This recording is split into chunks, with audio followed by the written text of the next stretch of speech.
What's up guys, this is Jeff from Sorta Healthy. Today we'll be talking all about personal training careers, and we'll be discussing personal training as a side hustle quite a bit in particular. Are you best suited towards a full-time career in personal training? Or should you stick to training clients part-time on the side? Should you even pursue personal training at all? These are all questions that I'm going to help you, yes you, answer in today's video. The way I'm going to do this is by asking you 10 yes or no questions. I've created a flow chart that will sort you into one of three categories depending on how you answer these questions. You could either be sorted into the good potential for full-time training group, or the better to keep it as a side hustle group, or the you probably shouldn't do training at all group. Where will you end up? Well, we'll find out very soon. Before we get into this little game, all I ask is that you consider liking the video and subscribing to the channel if you haven't done so already. This helps support the channel, which is a free resource for all fitness professionals. Thanks for the support, everyone. I really appreciate it. Okay, so on to business. My first question to you is, are you passionate about exercise, fitness, and nutrition? If you answer no to this question, you shouldn't be a trainer at all. I feel like I don't need to explain this. You guys get it. By the way, if you answer no to any of my first 6 questions, then training in any capacity, whether it's full-time or part-time, well, it's probably just not for you. My second question is, do you enjoy helping people overcome challenges? This one is big. If you don't like to help people overcome challenges, then this job isn't for you. It's not always obvious challenges that you're helping people deal with, by the way. Whether you're part-time or full-time, you'll have to help people work around orthopedic issues. You'll also have to help people with dietary hang-ups, and you'll certainly have to help clients with form work. This is just a small taste of what you'll be dealing with. Some people don't need that much help, and others need their hand held during every step of the process. I'm not saying you have to love every second of helping someone achieve their goals, but if you don't like it at all, well, you'd select no here, and training in any form isn't for you. My next question is, are you willing to go outside of your comfort zone often? Whether you decide to train clients full-time or part-time, you still have to go outside of your comfort zone on a regular basis. You're going to have to strike up conversations with gym or fitness facility members. Sometimes there are going to be awkward silences in sessions. You're going to have uncomfortable conversations with clients that you could never even imagine. If you're someone who likes everything to be very by the book and you're not okay with being in awkward situations where you have to think on your feet a little bit, then that will be a problem. So yeah, whether you want to train full-time or part-time, you still need to be willing to go outside of your comfort zone often. If you're not willing to do that, training is not for you. My next question is, are you willing to sell yourself and your skills?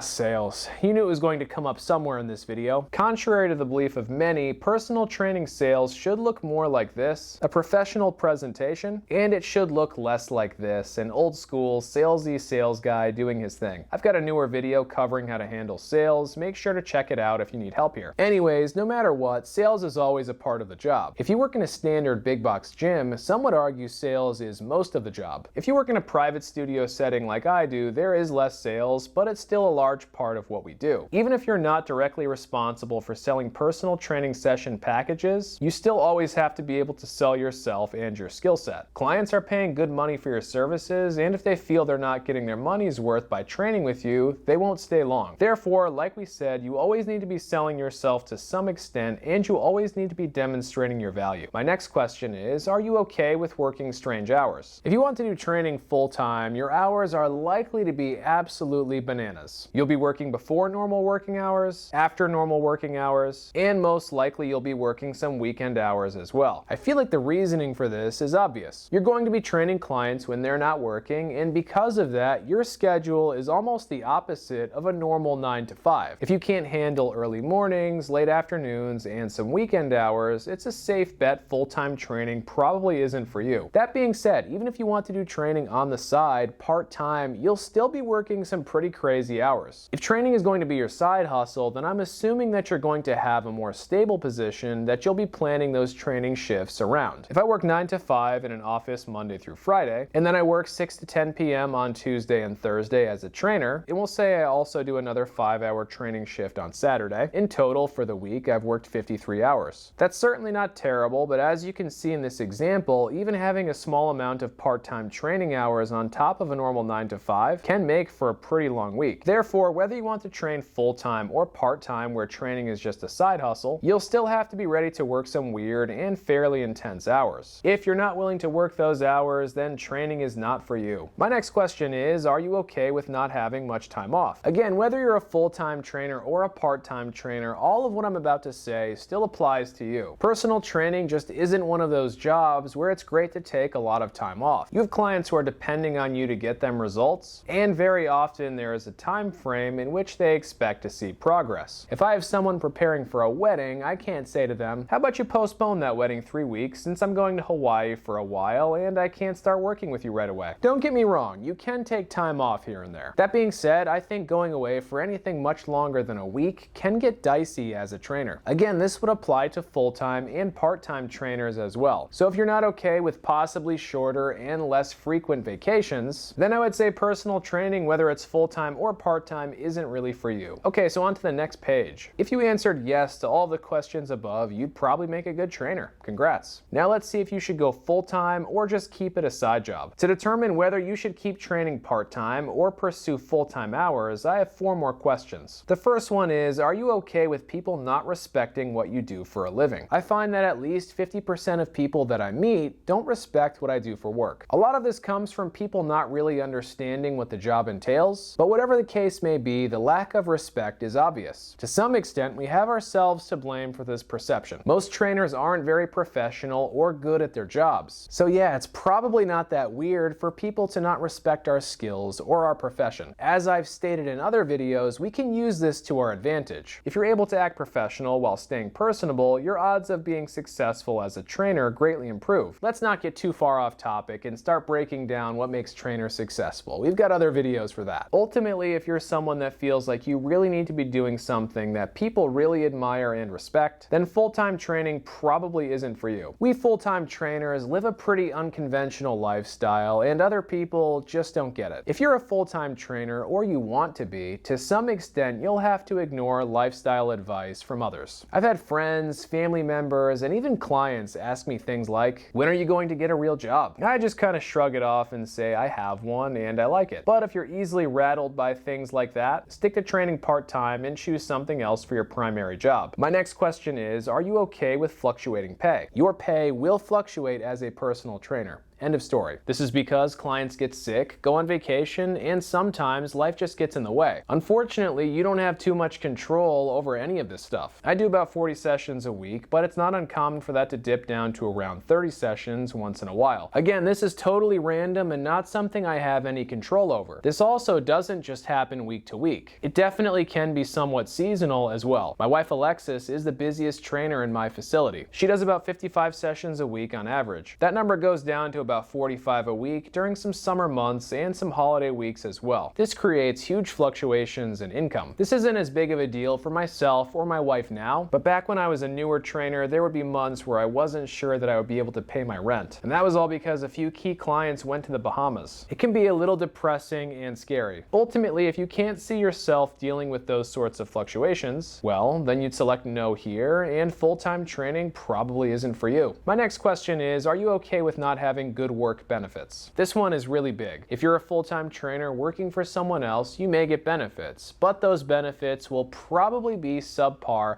compared to what you'd get working for some other 9 to 5 job. You're unlikely to get good retirement options like 401k matches. You're certainly not going to get stock options. You're really not going to get much the vast majority of the time. If you work on your own, this gets even worse. Myself and Alexis pay almost $800 a month for health insurance. The cost actually just went up last week. We have a below average health insurance plan, by the way. My wife, a trainer who makes over $100,000 a year doing training sessions, is actually debating going back to teaching, which pays less, and she's considering that literally just for the benefits. When you add up the cost of everything that you have to pay for working for yourself, her doing this wouldn't be a crazy idea. So if you place a high value on having good benefits, full-time training probably isn't for you, and you'd select no here. I will admit that some exceptions do exist here, and some facilities do take care of their trainers. They're pretty rare within the industry though. My last question to you is, are you willing to work 60 plus hours a week to make a good living? I'll probably catch a little bit of heat for this one, so let me explain. First off, we need to define good living. The average salary in the US in 2020 was about $50,000. For the purposes of this video, let's say a good living is about $50,000 since that's roughly average pay. Let's assume you'll be working 50 weeks in a year. 1 week you kind of automatically have off due to holidays and other stuff, and let's say you're also taking a week off for a vacation. If we divide $50,000 by 50, aka the number of weeks you're working in a year, you get $1,000. And this is roughly what the average full-time working American makes in a week according to several online sources. The average trainer makes about $22 an hour according to ZipRecruiter, and I think that's probably about right if we're talking about training pay. This would mean that you would need to work just over 45 hours a week at $22 an hour to make an average salary in the USA as a trainer. So you're telling me I just need to work 45 hours a week to make an average living as a trainer? That doesn't sound too bad actually. Unfortunately, that's not quite how it works. Typically trainers have an admin or floor rate that they get when they're not training, and it's very low. If you're patrolling the floor, making phone calls, or waiting between sessions, you'll be getting paid a low wage for those actions. The $20+ per hour pay only occurs when you're actually training people. Because of this, a trainer who is making $50,000 a year in the real world is most likely working well over 45 hours a week. Now, if you work for yourself, you definitely can make way more than $22 an hour training clients. At this point in my career, I don't train clients for less than $1 a minute anymore. This means that even my lowest paying clients are paying me $60 an hour, and many other clients are paying me considerably more than that. So you'd think that because I'm making that kind of money every session, and because I don't have to share it with anyone else since I work for myself, I'd be rich, right? Well, you'd be wrong. I'm not rich. I do fairly well, but only marginally better than many of my peers who have more stable jobs. A lot of this is due to the overhead costs of running a business. So I may make a little more cash, but I don't really get to keep as much as you'd think. I would say I make a good living, as do many trainers who've put in the same time that I have. But I do work more than 60 hours a week. I do at least 40 hours of training and programming, then I do another 10+ hours of marketing and event work, and then I easily do another 10+ hours of focusing on random things like collecting payments, answering emails, dealing with employees and clients, the list goes on. I'll release a full video breaking down my 2021 income in detail soon, by the way, for those who are interested. So make sure you stay tuned for that. Anyway, back to the question at hand. Are you willing to work 60+ hours a week to make a good living? If you said yes to this question and to all the others, I think you should try to become a full-time trainer. Being a full-time trainer is kind of always like being a business owner. Even if you're full-time and you work for someone else, this is still the case. The hours are weird and long, and there are some real drawbacks to consider, like subpar benefits. This all being said, the job is rewarding, and if it's right for you, you'll most likely never dread going into work. A lot of days you'll like going into work, which is a huge benefit. If you said no to any of the questions on page 2, but yes to everything on page 1, then you're probably better off keeping training as a side hustle. I would think that at least 2/3 of people watching this video would be better off just doing training part-time, and there is nothing wrong with that at all. To do training full-time as a career, I think you need to be entrepreneurial, stubborn, and into doing your own thing. Thankfully, most people don't fit that description, and this does mean that full-time training will be very right for some of you, but also very wrong for many of you as well. But anyways, what do you guys think? Did I help you figure out what option is best for you? Did I scramble your brain around and confuse you even more on all of this career stuff? Either way, let me know down below in the comments. And if you haven't already, please consider liking the video and subscribing to the channel, because both of those things do help the channel to grow, which does allow me to create more free content for all of you. Thanks for watching, everyone, and until next time, stay sorta healthy.